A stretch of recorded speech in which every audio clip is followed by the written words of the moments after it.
Hello दोस्तों, कैसे हैं आप सभी लोग। होप आप सभी काफ़ी अच्छे होंगे, अच्छे से स्टडी कर रहे होंगे।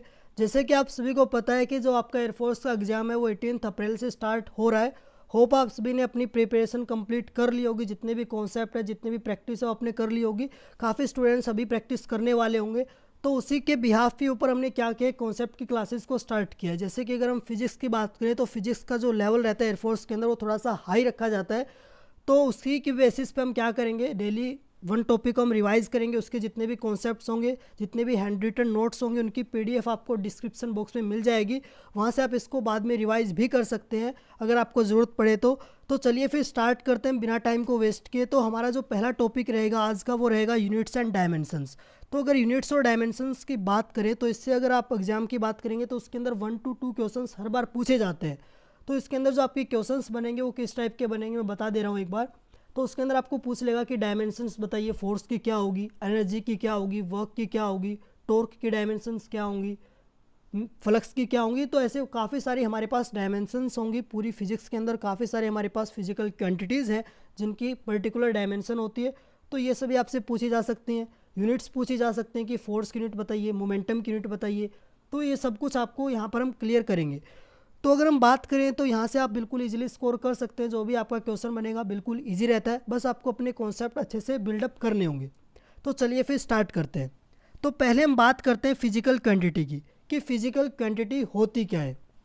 ए quantity which can be measured, एक ऐसी क्वांटिटी जिसका मेजरमेंट पॉसिबल है, या एक ऐसी क्वांटिटी जिसको हम मेजर कर सकते हैं, उसे क्या बोलेंगे, फिजिकल क्वांटिटी बोलेंगे। अगर हम इसके एग्जांपल की बात करें तो जैसे कि लेंथ है, मास है, टाइम है, फोर्स है, तो ये सभी क्वांटिटी क्या है, फिजिकल क्वांटिटी है, मीन्स इसका मेजरमेंट पॉसिबल है। अगर लेंथ की बात करें तो हम बोल सकते हैं 5 मीटर, या फिर मास की बात करें तो हम बोल सकते हैं 10 kg मिल्क। तो काफ़ी सारे हमारे पास, टाइम की बात करें 15 सेकेंड, 20 मिनट, फोर्स की बात करें 5 न्यूटन, 10 न्यूटन। तो ये सभी क्या होंगी, फिजिकल क्वांटिटी होंगी। आपको हर एक चीज़ को अच्छे से माइंड में सेट करना होगा ताकि आप उसको कभी नहीं भूलें। तो चलिए अब हम आगे बढ़ते हैं। तो यहाँ पर आप देख सकते हैं एक नोट पॉइंट गिवन है। तो इसके अंदर क्या लिखा है देखिए, फिजिकल क्वांटिटी जिसको हमने यहाँ पर कैपिटल क्यू से रिप्रेजेंट किया है, उसकी वैल्यू किसकी इक्वल होती है, मैग्नीट्यूड मल्टीप्लाई लिखते हैं हम उसको यूनिट। इसको रिप्रेजेंट करने का एक हमारे पास फॉर्मूला होता है, that is Q is equal to N into U. N को हम क्या बोलेंगे, मैग्नीट्यूड बोलेंगे, और यू को हम क्या बोलेंगे, यूनिट बोलेंगे। जैसे कि अगर हम एग्जाम्पल की बात करें, जैसे कि अगर हम 10 kg लिखते हैं तो 10 kg के अंदर जो 10 रहेगा वो क्या है, हमारे पास न्यूमेरिकल वैल्यू है जिसको हम बोल सकते हैं मैग्नीट्यूड है। और अगर हम बात करें केजी की तो केजी क्या होती है, मास की यूनिट होती है। अगर हम इसको ऐसे भी लिख सकते हैं 10,000 kg। केजी की जगह हम यहाँ पर ग्राम लिख सकते हैं क्योंकि केजी को हमने किस में कन्वर्ट कर दिया, ग्राम में। तो ये हमारे पास एक और जो फिजिकल क्वांटिटी है वो बन जाती है। तो ऐसे करके हमारे पास यहाँ पर क्या होगा, 10 तो क्या है, मैग्नीट्यूड है, और केजी हमारे पास क्या है, यूनिट है। तो यहाँ पर आप देख सकते हैं जो क्यू होगा हमारे पास उसकी वैल्यू किसके इक्वल आएगी, एन इंटू यू के। और आप यहाँ पर देख सकते हैं जैसे कि 10 kg वो क्या है, हमारे पास एक कांस्टेंट नंबर है, वो कभी चेंज नहीं होगा। तो एन यू जो रहेगा हमारे पास फिजिकल क्वांटिटी वो क्या होगी, कांस्टेंट होगी। काफ़ी इंपॉर्टेंट है। इसी पे बेस्ड हमारे पास एक क्वेश्चन भी पूछा गया था लास्ट ईयर से पहले, अगर हम बात करें तो काफ़ी इंपॉर्टेंट है ये भी। अब आगे बढ़ते हैं, देखिए यहाँ से अगर हम यहाँ पर बात करें N1 U1 is equal to N2 U2 is equal to constant, क्योंकि अभी हमने देखा था Q इज इक्वल टू क्या होता है, N इंटू यू। यहाँ पर एन यू जो रहेगा कॉन्स्टेंट रहेगा, तो N1 U1 is equal to N2 U2 भी कॉन्स्टेंट रहेगा। अगर हम यहाँ पर बात करें तो N और जो U है वो आपस में क्या है, इन्वर्सली प्रोपोर्शनल है। तो यहाँ से आप देख सकते हैं N inversely proportional to unit. N हमारे पास यहाँ पर क्या है, मैग्नीट्यूड है, और U हमारे पास क्या है, यूनिट है। अगर हम इसके एग्जाम्पल की बात करें तो यहाँ से देखिए आप, अगर हम यहाँ पर 2 kg की बात करें तो उसको हम रिप्रेजेंट करें अगर ग्राम के अंदर, तो 2 kg में कितने ग्राम होंगे, 2000 ग्राम होंगे। तो 2 यहाँ पर क्या है, मैग्नीट्यूड है जिसको हमने N1 से रिप्रेजेंट किया है, और kg हमारे पास क्या है, U1 है जिसको हमारी यूनिट रहेगी। और 2000 यहाँ पर क्या है, मैग्नीट्यूड है, और ग्राम यहाँ पर क्या है, हमारे पास यूनिट है। अब आप यहाँ ध्यान से देखिए, अगर हम मैग्नीट्यूड की बात करें तो 2 और 2000 में स्मॉल मैग्नीट्यूड किसका होगा, 2 का होगा, क्योंकि 2 हमारे पास लेस नंबर है, स्मॉलर नंबर है, और 2000 एक लार्ज नंबर है, बिग नंबर है। तो अगर हम बात करें 2 kg की तो 2 हमारे पास क्या है, स्मॉल नंबर है। लेकिन kg अगर बात करें तो मास की जो हम जनरली यूज़ करते हैं तो बिगेस्ट यूनिट क्या मानते हैं, kg मानते हैं, और जो स्मॉलेस्ट यूनिट होती है उसको हम ग्राम मानते हैं। तो अगर हम यहाँ पर ग्राम की बात करें तो ये तो क्या है, एक बड़ी यूनिट है। लेकिन अगर 2000 की बात करें तो ये क्या होगा, हमारे पास एक बड़ी नंबर होगी, लेकिन जो ग्राम होगा वो हमारे पास क्या है, एक स्मॉल यूनिट है। और अगर यही बात करें हमारे पास 2 की, तो 2 क्या होगा, हमारे पास एक स्मॉल नंबर होगा। और अगर केजी की बात करें तो एक बड़ी यूनिट है। तो यहीं से आप कंक्लूजन निकाल सकते हैं कि जितना ज़्यादा हमारे पास मैग्नीट्यूड होगा उतनी उसकी कम यूनिट होगी, या फिर जितना हमारे पास कम मैग्नीट्यूड होगा उसकी यूनिट उतनी ही ज़्यादा बड़ी होगी। तो इसको हम आगे लिख सकते हैं फॉर्मेट में। देखिए यहाँ से आप इंपॉर्टेंट पॉइंट के अंदर में लिखा है कि जो मैग्नीट्यूड रहेगा फिजिकल क्वांटिटी का और जो यूनिट्स का, वो आपस में क्या है, इन्वर्सली प्रोपोर्शनल है एक दूसरे के साथ। सो हम बोल सकते हैं magnitude of physical quantity and units are inversely proportional to each other. Larger the unit smaller will the magnitude. जितनी ज़्यादा हमारे पास यूनिट होगी उसका मैग्नीट्यूड उतना ही छोटा होगा। और हम बोल सकते हैं जितना स्मॉल हमारे पास यूनिट रहेगी उसका मैग्नीट्यूड उतना ही बड़ा होगा। तो होप आपको यहाँ तक क्लियर हो गया होगा। अब हम बात करते हैं जो फिजिकल क्वांटिटी है वो कितने टाइप्स की होती है। तो फिजिकल क्वांटिटी बेसिकली हमारे पास 2 टाइप्स की होती हैं, फंडामेंटल क्वांटिटी और एक और हमारे पास होते हैं डिराइव्ड क्वांटिटीज़। तो पहले हम बात कर लेते हैं फंडामेंटल क्वांटिटीज़ के बारे में। तो फंडामेंटल क्वांटिटीज़ क्या होंगी?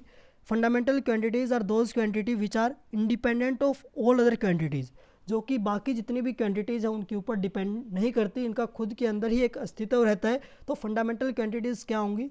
Which are independent of other quantities. अगर हम बात करें हमारे पास कितनी फंडामेंटल क्वांटिटीज़ होंगी, तो हमारे पास बेसिकली 7 फंडामेंटल क्वांटिटीज़ होती हैं जिनको हम आगे डिस्कस करने वाले हैं। बट उससे पहले हम देख लेते हैं कि जो सेकंड टाइप रहता है हमारे पास, डेट इज़ डिराइव्ड क्वांटिटीज़, वो क्या होंगी। सो डिराइव्ड क्वांटिटीज़ क्या होंगी? Derived quantities are those quantities which are derived by fundamental quantities, जिनका डेरिवेशन कहाँ से आया है, हमारे पास फंडामेंटल क्वांटिटीज़ का यूज़ करके, मल्टीप्लाई, डिवाइड, सब्ट्रैक्ट, डिवाइड करके जो भी हमारे पास फंक्शन बना है उसको हम क्या बोलेंगे? डिराइव्ड क्वांटिटीज़ बोलेंगे। तो जैसे वेलोसिटी की अगर बात करें तो वेलोसिटी क्या होता है? Displacement upon time taken. तो डिस्प्लेसमेंट क्या होगा, हमारे पास x होता है और अपॉन में क्या कर दिया हमने t। तो यहाँ पर हमारे पास 2 फिजिकल जो फंडामेंटल क्वांटिटीज़ थी उनको डिवाइड किया गया। तो डिवाइड करेंगे तो हमारे पास हम इसको क्या बोल देंगे? डिराइव्ड क्वांटिटी बोल देंगे। अगर हम यहीं पर बात करते हैं वर्क की, तो वर्क क्या होता है? Force into displacement. तो यहाँ पर फोर्स के लिए अलग आएगा और जो डिस्प्लेसमेंट होगा उसके लिए अलग आएगा। तो ऐसे करके हम यहाँ पर बोल सकते हैं ये भी क्या होगी? डिराइव्ड क्वांटिटी होगी। आगे देखते हैं हम। देखिए अगर हम यहाँ से पावर की बात करेंगे तो पावर क्या होता है? Work done upon time taken. तो वर्क डन के लिए फिर से हम क्या लिख सकते हैं? मास इंटू लेंथ का स्क्वायर डिवाइड बाय टाइम।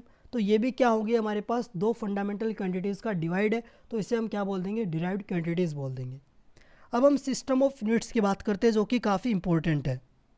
तो सिस्टम ऑफ यूनिट्स की अगर बात करेंगे, या फंडामेंटल और डिराइव्ड यूनिट्स के अंदर ही आता है हमारे पास सिस्टम ऑफ यूनिट्स। तो बेसिकली हमारे पास 3 सिस्टम ऑफ यूनिट्स रहते हैं। First one is CGS system, MKS system और एफपीएस सिस्टम। तो सीजीएस सिस्टम क्या होगा? इसके अंदर आप देखिए, इसके अंदर लेंथ जो रहेगी उसको हम सेंटीमीटर से डिनोट करते हैं, और जो मास रहेगा उसको ग्राम से रिप्रेजेंट करते हैं, और टाइम को हम सेकंड से रिप्रेजेंट करते हैं। आपको यही ध्यान रखना है। जैसे कि बात करें सीजीएस की, तो C stands for centimetre, G stands for यहाँ पर ग्राम हो जाएगा, और एस फॉर सेकंड। आपको यहाँ पर एक इंपॉर्टेंट पॉइंट ध्यान रखना है कि जो सेकंड रहेगा वो तीनों टाइप्स के सिस्टम में सेम रहती है। जो टाइम की यूनिट रहेगी वो सेकंड ही रहेगी। आपसे क्वेश्चन पूछा जा सकता है कि बताइए इन सभी क्वांटिटीज़ के अंदर कौन सी यूनिट है जो कि सभी सिस्टम्स के अंदर सेम रहती है। तो आपको ऑप्शन बताना होगा कि टाइम के लिए जो सेकंड यूनिट रहती है वो सभी के लिए सेम रहती है। होप आपको क्लियर हो गया होगा कि सीजीएस के अंदर अगर हम बात करें तो लेंथ को सेंटीमीटर में मेज़र किया जाता है, जो मास रहेगा उसको ग्राम में मेज़र किया जाता है, टाइम को सेकंड में मेज़र किया जाता है। अब हम सेकंड सिस्टम के ऊपर बात करते हैं, डेट इज़ एमकेएस सिस्टम। तो एमकेएस सिस्टम, इसको हम एसआई सिस्टम भी बोल सकते हैं, जिसका हम काफ़ी यूज़ करते हैं पूरी फिजिक्स के अंदर। हम 11th 12th के अंदर इसी का यूज़ करेंगे। देखिए इसके अंदर जो लेंथ रहेगा उसको हम मीटर में रिप्रेजेंट करेंगे, मास को हम केजी में रिप्रेजेंट करेंगे, और टाइम को हम सेकंड से रिप्रेजेंट करेंगे। तो यहाँ से आप देखिए एमकेएस की अगर बात करेंगे तो एम स्टैंड्स फॉर मीटर, के stands for KG and S stands for second. तो यहाँ पर भी हमारे पास क्या रहता है? लेंथ के लिए मीटर, मास के लिए केजी, और टाइम के लिए सेकंड, जो कि सभी में सेम रहने वाला है। अब इसके बाद हमारे पास लास्ट सिस्टम जो आता है वो आता है एफपीएस सिस्टम। तो एफपीएस सिस्टम इतना यूज़ नहीं होता, बेसिकली हम पढ़ लेते हैं इसको, कोई नहीं। जो लेंथ होगी इसको हम फुट में मेज़र करेंगे, मास को पाउंड में, टाइम को सेकंड में। तो यहाँ से देखिए एफपीएस सिस्टम की अगर बात करें तो एफ स्टैंड्स फॉर फुट, अगर हम बात करें पी की तो पी स्टैंड्स फॉर पाउंड, और एस स्टैंड्स फॉर सेकंड, जो कि सभी में सेम रहने वाला है। तो ये भी इसका इतना यूज़ नहीं रहता। बेसिकली हम एसआई सिस्टम को ही ज़्यादा प्रेफर करते हैं, जो कि काफ़ी इंपॉर्टेंट है। तो उसके अंदर लेंथ को हम मीटर में मेज़र करेंगे, मास को केजी में, और टाइम को सेकंड में। होप आपको यहाँ तक क्लियर हो गया होगा। अब आगे हम एसआई सिस्टम को ही अच्छे से डिटेल में देखते हैं कि इसके अंदर कौन कौन सी यूनिट्स होंगी, कितने टाइप के हमारे पास फंडामेंटल यूनिट्स रहते हैं, सब कुछ हम इसके अंदर डिस्कस करने वाले हैं। तो अगर एसआई सिस्टम की बात करें तो यहाँ से देखिए, it is known as international system of units, इसको हम इंटरनेशनल सिस्टम ऑफ यूनिट्स के नाम से भी जानते हैं। And is extended system of units applied to whole physics, जो पूरी हमारी फिजिक्स है उसके अंदर हम एसआई सिस्टम के बेसिस पर ही सभी यूनिट्स का मेजर करेंगे। तो there are 7 fundamental quantities in the system. तो हमारे पास बेसिकली जो फंडामेंटल क्वांटिटीज़ हैं जो कि किसी भी अदर क्वांटिटी के ऊपर डिपेंड नहीं करती, वो हमारे पास 7 फंडामेंटल क्वांटिटीज़ हैं जिनको हम वन बाय वन अभी डिस्कस करने वाले हैं। तो चलिए फिर स्टार्ट करते हैं हम यहाँ से। यहाँ पर आपको क्वांटिटी मिलेंगी, यहाँ पर आपको यूनिट है और यहाँ पर आपके सिंबल लिखे हुए हैं। अगर लेंथ की हम बात करें तो लेंथ के लिए क्या रहती है, मीटर रहती है, आप सभी को पता होगा, जिसको हम स्मॉल m से रिप्रेजेंट करेंगे। मास की अगर बात करें तो उसके लिए किलोग्राम होगा, जिसको हम kg से रिप्रेजेंट करेंगे। टाइम की अगर बात करें तो उसको हम सेकंड से रिप्रेजेंट करते हैं, जिसको स्मॉल s से रिप्रेजेंट करेंगे। बेसिकली इन तीनों का ही ज़्यादा यूज़ रहने वाला आपकी फिजिक्स के अंदर, लेकिन हमें बाकी भी पढ़नी होंगी क्योंकि ये भी काफ़ी इंपॉर्टेंट है। अगर इलेक्ट्रिक करंट की बात करें तो उसके लिए क्या रहती है हमारे पास यूनिट, एम्पियर रहती है, जिसका सिंबल हम कैपिटल A से रिप्रेजेंट करेंगे। टेम्परेचर की अगर बात करें तो उसके लिए केल्विन रहता है, जिसको हम स्मॉल k से रिप्रेजेंट करते हैं। ये दो आपकी जो लास्ट के अंदर दो क्वांटिटीज़ हैं, इनका इतना ज़्यादा यूज़ नहीं रहता, केमिस्ट्री में इनका हम यूज़ देखते हैं, 11th-12th में आपने पढ़े होंगे। तो क्या रहती है, अमाउंट ऑफ सब्सटेंस, जिसका यूनिट रहेगी मोल, और इसके जो सिंबल रहेगा उसके अंदर ई जो रहेगा उसको रिमूव कर दिया जाता है, हमारे पास MOL सिंपली रहता है।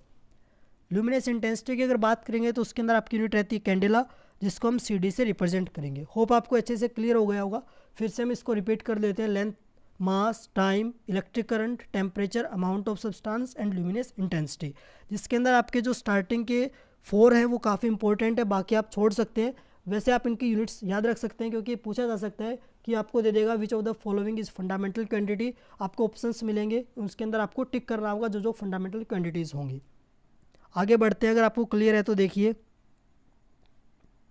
इसके अलावा भी हमारे पास कुछ एक फंडामेंटल जो क्वांटिटी है हमारे पास 7 फंडामेंटल क्वांटिटी, इनके अलावा भी हमारे पास 2 सप्लीमेंट्री यूनिट्स भी डिफाइन की जाती हैं, जिसके अंदर फर्स्ट वन आता है हमारे पास रेडियन, जो कि प्लेन एंगल के लिए होता है, और सॉलिड एंगल की अगर बात करें तो उसके लिए होता है हमारे पास टी रेडियन, जिसको हम SR से रिप्रेजेंट करते हैं। तो ये भी आपको ध्यान रखना है, प्लेन एंगल की अगर बात करें तो रेडियन होगा, सॉलिड एंगल की अगर बात करें तो उसके लिए टी रेडियन होगा। अब इसके बाद हम बात कर लेते हैं कुछ एक डायमेंशंस की, जो कि जिससे कि आपका क्वेश्चंस बनता ही बनता है हर बार। तो देखिए यहाँ से डायमेंशंस की अगर बात करें तो पहली आती है हमारे पास वेलोसिटी। वेलोसिटी क्या होती है, displacement upon time taken. Displacement को हम L1 से रिप्रेजेंट करेंगे, टाइम को हम T1 से रिप्रेजेंट करेंगे। तो अगर इसकी डायमेंशंस की बात करेंगे तो क्या हो जाएगी, m0 L1 T-1, क्योंकि हमें डिस्प्लेसमेंट लेंथ के लिए होता है L, और टाइम की अगर बात करें तो T1, तो m0 L0 T-1। होप आपको क्लियर हो गया होगा ये। सेकंड की अगर बात करें एक्सेलरेशन की, तो वो क्या होता है, rate of change of velocity, तो del V upon del T।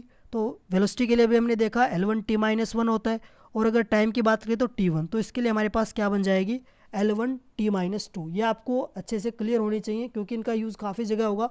So direct आप याद रख सकते हैं, वेलोसिटी के लिए m0 L1 T-1, एक्सेलरेशन के लिए m0 L1 T-2।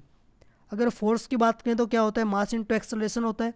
मास की अगर हम बात करें तो m1 आ जाएगा यहाँ से, और अगर एक्सेलरेशन की अभी हमने निकाली थी L1 T-2, तो इसके लिए क्या बन जाएगी, m1 L1 T-2। ये आपको अच्छे से याद होनी चाहिए। इसके बाद हम आगे बढ़ते हैं, अगर आपको ये सब कुछ क्लियर है तो। अब इसके बाद हम बात करते हैं फोर्स की। तो फोर्स के लिए क्या होता है, फोर्स इंटू डिस्प्लेसमेंट। फोर्स के लिए अभी हमने निकाली थी m1 L1 T-2, और डिस्प्लेसमेंट के लिए L1। तो वर्क के लिए क्या हो जाएगी, m1 L2 T-2, या फिर जितने भी आपकी एनर्जी होंगी, पोटेंशियल एनर्जी, काइनेटिक एनर्जी, उन सभी की यूनिट क्या रहती है, m1 L2 T-2। होप आपको यहाँ तक अच्छे से क्लियर हो गया होगा। अब इसके बाद हम बात करते हैं क्वांटिटी जिनकी सेम डायमेंशंस रहती है। काफ़ी इंपॉर्टेंट एग्जाम में पूछा जाता है, आपको ऑप्शंस मिलते हैं कि इनमें से बताइए कौन सी क्वांटिटी ऐसी है जो इनसे डिफर है इनके डायमेंशंस के बिहाफ के ऊपर अगर हम बात करें तो देखिए फर्स्ट वन हमारे पास इस साइड डायमेंशंस लिखी हुई, इस साइड क्वांटिटी हैं जिनकी सेम डायमेंशंस रहेंगी। सो m0 L0 T-1, ये डायमेंशन किस किस क्वांटिटी की होती है आपको अच्छे से क्लियर होना चाहिए। First one frequency, angular velocity, velocity gradient and decay constant, इन सभी की जो डायमेंशंस रहेगी वो T-1 रहेगी, आपको अच्छे से क्लियर होना चाहिए। इसके बाद हम आगे बढ़ते हैं। देखिए अगर हम यहाँ से बात करें M1L2T-2 जो कि एनर्जी की रहेगी, तो वर्क भी एक टाइप की एनर्जी है। इंटरनल एनर्जी हो चाहे पोटेंशियल एनर्जी हो, kinetic energy, torque, moment of force. तो work, internal energy, potential energy, kinetic energy, torque और मोमेंट ऑफ फोर्स, इन सभी की डायमेंशन सेम रहती है, डेट इज M1L2T-2। इसके बाद आगे बढ़ते हैं M1L-1T-2। सो प्रेशर के लिए, स्ट्रेस के लिए, यंग मॉडुलस के लिए, बल्क मॉडुलस के लिए, मॉडुलस ऑफ रिजिडिटी और एनर्जी डेंसिटी, इन सभी के लिए जो डायमेंशंस रहेगी वो क्या रहेगी, M1L-1T-2, that is pressure, stress, Young modulus, bulk modulus, modulus of rigidity, energy density, इन सभी की सेम रहती है, डेट इज M1L-1T-2। आप सभी को अच्छे से इनको लर्न कर लेना है क्योंकि यहीं से आपके डायरेक्ट क्वेश्चंस बन सकते हैं। इसके बाद आगे देखिए, अगर हम यहाँ से बात करें M1L1T-1 जो काफ़ी इंपॉर्टेंट है, मोमेंटम और इम्पल्स इन दोनों की डायमेंशन सेम रहती है, डेट इज M1L1T-1। इसके बाद M0L1T-2 जो कि एक्सेलरेशन के लिए हमने अभी पढ़ा था। So acceleration due to gravity की बात करें, ग्रेविटेशनल फील्ड इंटेंसिटी की बात करें, तो दोनों के लिए सेम रहती है, डेट इज M0L1T-2।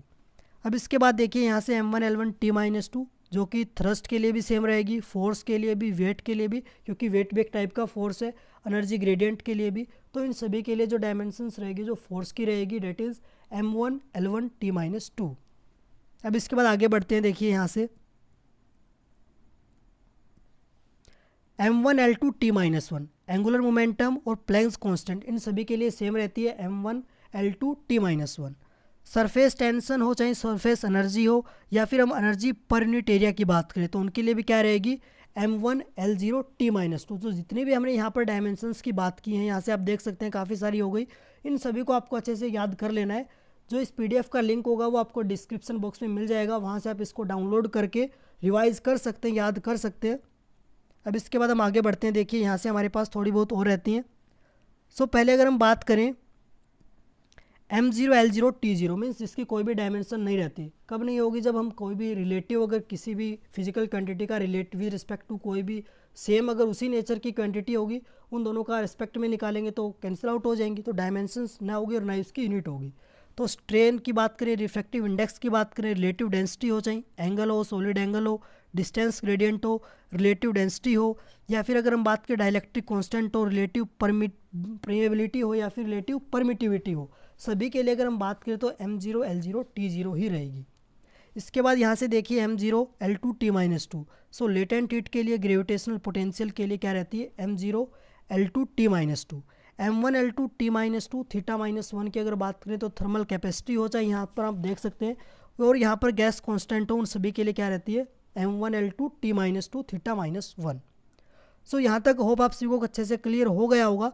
इसके बाद जो भी हम पढ़ेंगे वो नेक्स्ट वीडियो में हम बात करेंगे किस किस के बारे में। इसके बाद हमारे पास एरर रहते हैं, सो एरर को हम नेक्स्ट पार्ट में क्लियर कर लेंगे। होप आपको यहाँ तक अच्छे से लेक्चर क्लियर हो गया होगा। जो भी हमने डिस्कस किया काफ़ी इंपॉर्टेंट था, काफ़ी कम टाइम में हमने इसको अच्छे से कॉन्सेप्ट को रिवाइज़ कर लिया है। आप इसको रिवाइज़ कर सकते हैं, और कोई भी आपका डाउट रहता है, कोई भी कॉन्सेप्ट से रिलेटेड आप कमेंट बॉक्स में पूछ सकते हैं। Okay then, thanks a lot, goodbye, keep studying, keep growing, thanks a lot, good bye.